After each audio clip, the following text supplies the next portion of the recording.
Hello, welcome to our channel. इस video में हम डिस्कस करेंगे ESIC MTS मेंस एग्ज़ाम के लिए इंग्लिश कैसे प्रिपेयर करना है, क्या सिलेबस रहने वाला है, यानी कि आपका एग्ज़ाम में क्या क्या आने वाला है, क्या सोर्सेज आप यूज़ कर सकते हैं, स्ट्रेटजी क्या रहना चाहिए और 40+ 45+ आप कैसे स्कोर कर सकते हैं, तो वो हम डिस्कस करेंगे। तो चलिए स्टार्ट करते हैं। तो सबसे पहले मैं तो ये बताना चाहूँगा कि क्वेश्चन आपका बिल्कुल हार्ड नहीं आएगा, इजी टू मॉडरेट रहने वाला है। ऐसा नहीं सोचना है कि मेंस के एग्ज़ाम में तो बहुत ही हार्ड रहेगा।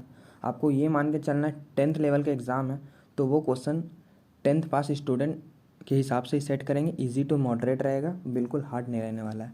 तो ये टेंशन दिमाग से हटा दीजिए कि क्वेश्चन हार्ड आएगा, ईजी टू मॉडरेट रहने वाला है। तो अब सिलेबस देख लेते हैं। पहला आपका पार्ट रहता है रीडिंग सेक्शन टाइप से, यानी कि आपका जिसमें रीडिंग कॉम्प्रिहेंशन आता है, जिसको कि हम RC कहते हैं।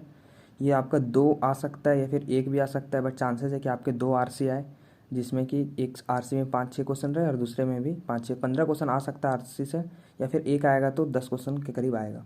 सेकेंड है आपका क्लोज टेस्ट। क्लोज टेस्ट आपको पता है, जिसमें एक पैराग्राफ दिया रहता है, उसके बीच बीच में फिल इन द ब्लैंक्स रहता है, तो इससे 6 से 7 क्वेश्चन आएंगे। ऐसा UDC में भी आया था। फिर आपका पैरा जंबल या फिर सेंटेंस रीअरेंजमेंट आ सकता है, तो इसमें ज़्यादा चांसेस है कि सेंटेंस रीअरेंजमेंट है, यानी कि 3-4 सेंटेंस रहे, 4 सेंटेंस रहेगा, उसको आपको रीअरेंज करना रहेगा और ऑप्शन में टिक लगाना रहेगा कि कौन सा सही है। और अगर पैरा जंबल आ जाता है तो थोड़ा डिफिकल्ट हो सकता है, क्योंकि पैरा जंबल में 5 सेंटेंस दिए हुए रहते हैं, उसको अरेंज करके आपके क्वेश्चन में रहता है कि फर्स्ट में कौन आएगा, सेकंड में कौन आएगा, ये थोड़ा हार्ड हो जाता है। बट ज़्यादा चांसेस है कि सेंटेंस रीअरेंजमेंट ही आए। फिर आपका ग्रामर पोर्शन होता है। ग्रामर पोर्शन में आपका क्या क्या आएगा, एरर डिटेक्शन। एरर डिटेक्शन आपको पता है कंपलसरी है, 5 क्वेश्चन आएंगे इससे। फिलर्स आपको पता हो, फिल इन द ब्लैंक्स का ये, इससे भी 5 क्वेश्चन आएंगे। वर्ड स्वैप, इससे भी 5 क्वेश्चन आ सकते हैं। वर्ड यूजेस, इससे 5 क्वेश्चन आ सकते हैं। स्पेलिंग एरर, इससे 5 क्वेश्चन। और वोकैब रिलेटेड डायरेक्ट क्वेश्चन भी आ सकते हैं कि इस वर्ड का मीनिंग क्या होगा, इस वर्ड का एंटोनिम क्या होगा, ऐसे करके आपके वोकैब से भी क्वेश्चन आ सकते हैं। तो जो भी आएगा आपके इसी टाइप से आएगा, कुछ भी हार्ड वैसा नहीं आएगा कि जैसे आपके प्रीलिम्स मेंस में होता है, जैसे SBI प्रीलिम मेंस में होता है, वैसा नहीं आएगा। इजी आएगा, डायरेक्ट क्वेश्चन आएंगे, कुछ घुमा फिरा के हार्ड नहीं आने वाला है। तो यही आपके मान के चलिए, स्क्रीनशॉट ले सकते हैं, यही सब आपको मेन फोकस करना है। तो अब कैसे प्रिपेयर करना है वो उस पर बात करते हैं। तो पहले बात करते हैं ग्रामर सेक्शन का। तो एक्सपेक्टेड डेट आपको पता है मेंस का है 5 जून। तो 5 जून में आपका ज़्यादा से ज़्यादा 15-16 दिन बचा हुआ है, ज़्यादा दिन बचा हुआ है नहीं, 16-17 दिन बचा हुआ है। तो ऐसा कोई भी पॉसिबल नहीं है कि जिन्होंने ग्रामर नहीं पढ़ा वो स्टार्टिंग से पूरा हर एक चैप्टर कोई वीडियो सोर्स से या कहीं से पढ़ ले, मतलब कि बहुत ही मुश्किल हो जाएगा। और अगर पढ़ भी लेते हैं तो आप भूलते जाएंगे पहले का। तो अभी सबसे बेस्ट, मैंने प्रीलिम्स के भी पहले आपको बोला था और अभी भी बोलूँगा, सबसे बेस्ट आपका अभी रहेगा 120 रूल्स ऑफ ग्रामर, जो कि निमिषा बंसल मैम का आपको यूट्यूब में वीडियो पड़ा हुआ है, जो कि लगभग 10 आवर का है। तो आप उसको थोड़ी स्पीड बढ़ा के भी देख सकते हैं। 120 रूल्स है, तो उसी से आता है। मैंने उस पहले भी सजेस्ट किया था प्री के पहले भी, और अभी भी मैं वही सजेस्ट करूँगा, क्योंकि मैंने खुद उससे किया। उसको करने के बाद मेरा कॉन्फिडेंस एरर डिटेक्शन में खुद से खुद बढ़ गया है। तो मैं यहाँ पे आपको सजेस्ट करूँगा कि अगर आपको वीडियो सोर्स से ही पढ़ना है तो 120 रूल्स ऑफ ग्रामर कर सकते हैं, क्योंकि अभी सारा चैप्टर करने का टाइम नहीं है आपके पास। और अगर आपको कुछ पढ़ना ही, अगर बहुत ही वीक है आपका इंग्लिश, तो आप 2-3 चैप्टर पढ़ सकते हैं। जैसे आप वर्ब कंप्लीट कर लीजिए, फिर आप टेंसेस पढ़ लीजिए, ताकि आप सेंटेंस में पता लगा सके कि present tense, past tense, future tense, ये बहुत इंपॉर्टेंट होता है। ये टेंस चैप्टर पढ़ सकते हैं और सब्जेक्ट वर्ब एग्रीमेंट पढ़ सकते हैं। ये 3 चैप्टर आप कम से कम पढ़ लीजिए अगर आपका बहुत ही वीक है इंग्लिश तो। वरना 120 रूल्स ऑफ डायरेक्ट ग्रामर पढ़िए, बेस्ट होगा। अगर आप PDF सोर्स है तो PDF सोर्स में भी आप ऐसे ग्रामर के रूल्स पढ़ सकते हैं, जैसे कि आपका गाइडली जो है आपका फ्री रूल्स ऑफ ग्रामर का पेज का, मतलब कि लगभग 300-400 पेज का वो है, लेकिन बहुत सिंपल तरीके से समझाया हुआ, वो आप डाउनलोड करके पढ़ सकते हैं, फ्री का है। या फिर आप निमिषा बंसल मैम का ही 120 रूल्स ऑफ ग्रामर का PDF कहीं मिल जाएगा टेलीग्राम वगैरह में, वहाँ से पढ़ सकते हैं। बट सजेस्ट करूँगा कि आप वीडियो से पढ़े, मैम बहुत अच्छे से समझाती है, तो आप पढ़ सकते हैं 120 रूल्स ऑफ ग्रामर। तो ग्रामर में ये करना है, ये तो आपका हो गया पहले कंप्लीट। फिर सेकंड में क्या आपको फॉलो करना है, ज़्यादा से ज़्यादा क्वेश्चंस प्रैक्टिस करना है। आप सबसे पहले सेक्शनल मॉक्स लगा सकते हैं। अगर आपके पास मॉक टेस्ट होगा टेक्स्ट बुक का, तो उसमें सेक्शनल मॉक टेस्ट दिए हुए रहते हैं, वहाँ से सेक्शनल मॉक टेस्ट लगा सकते हैं। या फिर फ्री में मिनी क्विजेज़ वगैरह, या फिर टॉपिक वाइज क्विजेज़ भी लगा सकते हैं। ऐसा नहीं कि आपको सेक्शनल टेक्स्ट नहीं लगाना है तो टॉपिक वाइज भी लगा सकते हैं। तो टॉपिक वाइज क्विजेज़ के लिए मैंने आपको बताया था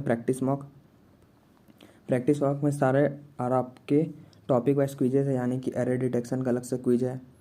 फिर आपका फिलर्स वोकैब सारा का क्विजेज है, 10-10 क्वेश्चन का एक क्विज होता है 10-10 मिनट का, तो आप उससे प्रैक्टिस कर सकते हैं। या फिर बहुत सारे और भी सोर्सेज हैं, जो भी मॉक टेस्ट होगा उसमें कुछ ना कुछ तो होगा जिससे आप सेक्शनल टेस्ट लगा सकें, तो वो आपको लगाना है। और फुल मॉक टेस्ट दीजिएगा, उसमें भी प्रैक्टिस आपका होगा ही। या फिर मैं आपको एक बताता हूँ, आप कुछ क्वेश्चंस आपके ऑलिव बोर्ड प्रोवाइड कर रहा है, एक ई बुक है आपका, नीचे लिंक दिया हुआ डिस्क्रिप्शन बॉक्स और कमेंट बॉक्स में, वहाँ से आप उस ई बुक को डाउनलोड कर सकते हैं। वहाँ भी क्वेश्चन है आपके प्रैक्टिस के लिए, जो कि स्पेशली ESIC UDC और मेंस के लिए प्रिपेयर किए गए थे, तो वो भी आप एक बार उसको भी आप कंप्लीट कर ले। उसमें सारा आपका RC भी है, क्लोज टेस्ट भी है और ग्रामर्स के एरर डिटेक्शन वगैरह भी है, तो आप इसको डाउनलोड करके कर लीजिए। तो आपको ज़्यादा से ज़्यादा इंग्लिश ग्रामर में तो पहले बता दिया मैंने कि बहुत वीक है, तो आप 120 रूल्स ऑफ ग्रामर कर लीजिए और 1-2 चैप्टर जो मेन आपके वर्ब वो सब कर लीजिए। बाकी ज़्यादा से ज़्यादा क्वेश्चन प्रैक्टिस करिए। वीडियो देखने से ज़्यादा फ़ायदा नहीं होगा, आप ज़्यादा से ज़्यादा क्विजेज़ वगैरह लगाएंगे। और अगर जो भी आपका गलत होता है, मान लीजिए 10 क्वेश्चन का क्विज लगाए, उसमें से मान लीजिए 6-7 भी गलत हो गया आपका, तो ऐसा नहीं कि छोड़ देना है, उसके नीचे ग्रामर रूल्स लिखे हुए थे, क्या गलत हुआ आपका, क्या सही होना चाहिए था, उसको आप देख के एनालाइज करिए, तभी आपका इंप्रूव होगा। मेरा भी वैसे ही इंप्रूव है, मैं भी वही करता हूँ, ज़्यादा से ज़्यादा क्विजेज़ ही लगाता हूँ।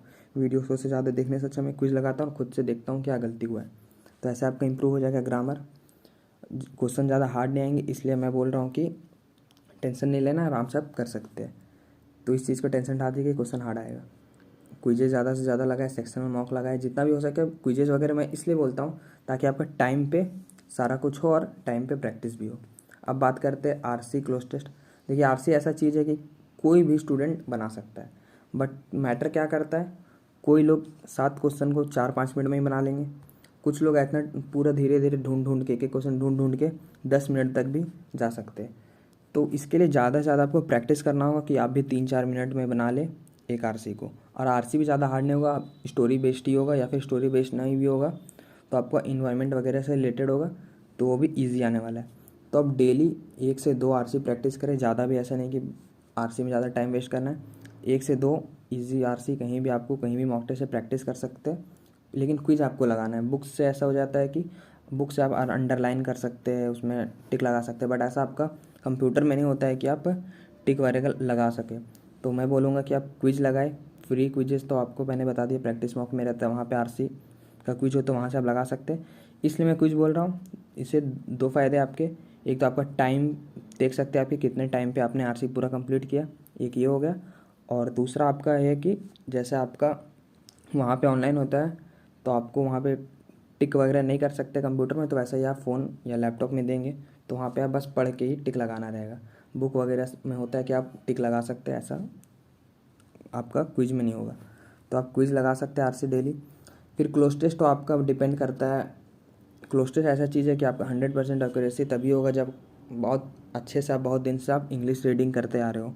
अगर आपका प्रैक्टिस नहीं है क्लोज टेस्ट के लिए, अभी भी आप कर सकते हैं, 15 दिन बचा हुआ है, इंग्लिश रीडिंग अभी से करना स्टार्ट कर दीजिए।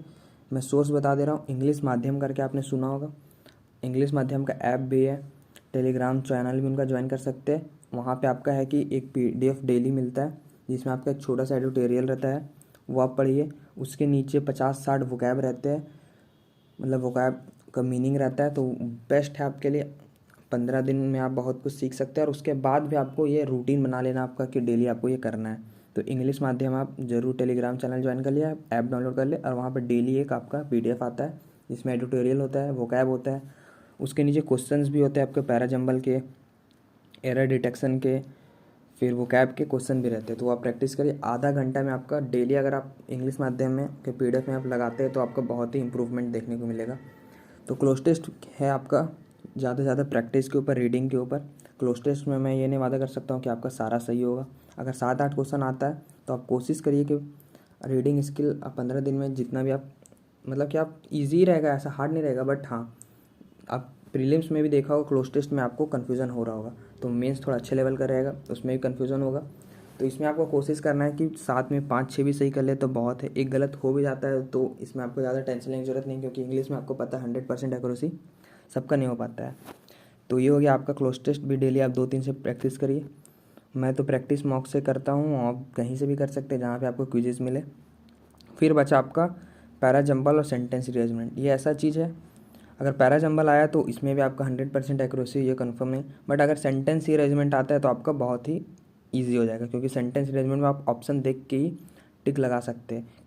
5 ऑप्शन रहेंगे, अगर 4-5 वर्ड का आता है तो आपका डायरेक्ट लिखा हो रहेगा ACBDE, डायरेक्ट पढ़ भी सकते हैं कि 5 ऑप्शन एक एक करके पढ़ के डायरेक्ट टिक लगा सकते हैं। वैसे टाइम टिकिंग होता है, बट हाँ एक्यूरेसी इसमें आपका परफेक्ट बैठता है। मैं भी ऐसे करता हूँ, ऑप्शन देखता हूँ, पढ़ता हूँ, ऑप्शन देखता हूँ, पढ़ता हूँ, जो सही होता है टिक लगा देता हूँ। इसमें एक्यूरेसी आपका सही होता है। अगर सेंटेंस अरेंजमेंट आया तो टेंशन नहीं है, अगर पैरा जंबल आया तो थोड़ा टेंशन हो सकता है, क्योंकि उसमें बहुत ही, मेरे से भी अभी तक पूरा पैरा जंबल में 100% एक्यूरेसी नहीं है। कभी कभी हो जाता है, बट गलत हो ही जाता है 1-2 इधर में, लेकिन चांसेस कम है कि पैरा जंबल है, सेंटेंस अरेंजमेंट ही आएगा। तो ओवरऑल मैं बस इतना ही बोलूँगा कि जितना से ज़्यादा आप प्रैक्टिस कर सकते हो वही बेस्ट है अभी 15 दिन में, क्योंकि आप कुछ भी वीडियो सोर्स से या फिर कुछ चाहे पूरा इंग्लिश पढ़ ले, ऐसा पॉसिबल बिल्कुल नहीं है। आप कर सकते हैं, आप ट्राई कर सकते हैं तो करिए, बट अगर मैं आपके जगह रहता या फिर मैं आप खुद का बात करूँ तो 15 दिन में वीडियो सोर्स से मैं पूरा कंप्लीट नहीं कर सकता हूँ। तो मैं ज़्यादा से ज़्यादा क्विजेज़ वगैरह लगाता हूँ, टॉपिक वाइज क्विजेज़ लगाता हूँ। कल से मैंने मॉक टेस्ट भी देना स्टार्ट किया है, तो मॉक टेस्ट भी आप भी दीजिए, सेक्शनल मॉक टेस्ट दीजिए। जितना हो सके क्वेश्चन प्रैक्टिस करिए और एनालिसिस ज़रूर करिए। एटलीस्ट तो आप ग्रामर का एनालिसिस ज़रूर करिए। आरसी वगैरह में गलत होता है, आपको पूरा नहीं देखना है कि क्या सही गलत है। उसमें वोकैब देख सकते हैं कि आपका वोकैब में गलत हो आरसी में, बट आरसी गलत होता है तो उसमें आप छोड़ सकते हैं। बट ग्रामर जो आपका होता है उसको ज़रूर देखिए, क्या आपका ग्रामर रूल बैठता है और आपने क्या गलती किया है। वैसे ही आप फिलर्स वगैरह में तो गलती बहुत कम होता है, बट उसमें भी देखिए कि आपने क्या गलती किया, वो बहुत इंपॉर्टेंट है। अगर आप सिर्फ क्विज़ लगा रहे हैं और देख नहीं रहे कि क्या गलत हुआ तो फिर वेस्ट है वो। तो आप क्विज़ लगाए, क्या गलत हुआ वही इंपॉर्टेंट रहता है, कि उसी से आप ग्रामर का रूल्स प्रैक्टिस कर सकते हैं। तो ऐसे ही आपको करना है, टेंशन ज़्यादा लेना नहीं है, ईजी टू मॉडरेट आएगा, बार बार मैं बोल रहा हूँ। बस ज़्यादा से ज़्यादा प्रैक्टिस करिए। और फिर मैथ रीजनिंग वगैरह का तो आपको पता ही, उसमें भी ईजी टू मॉडरेट क्वेश्चन आएगा, उसमें भी ज़्यादा से ज़्यादा प्रैक्टिस करना है। तो अगर उसके लिए आपको चाहिए वीडियो तो आप बोल सकते हैं। बाकी इंग्लिश का डिमांड ज़्यादा रहता है तो मैंने इंग्लिश का बता दिया। तो इस वीडियो में इतना ही। अगर वीडियो पसंद आए तो लाइक करें, चैनल को सब्सक्राइब करें। मिलते हैं अगली वीडियो में। Thanks for watching.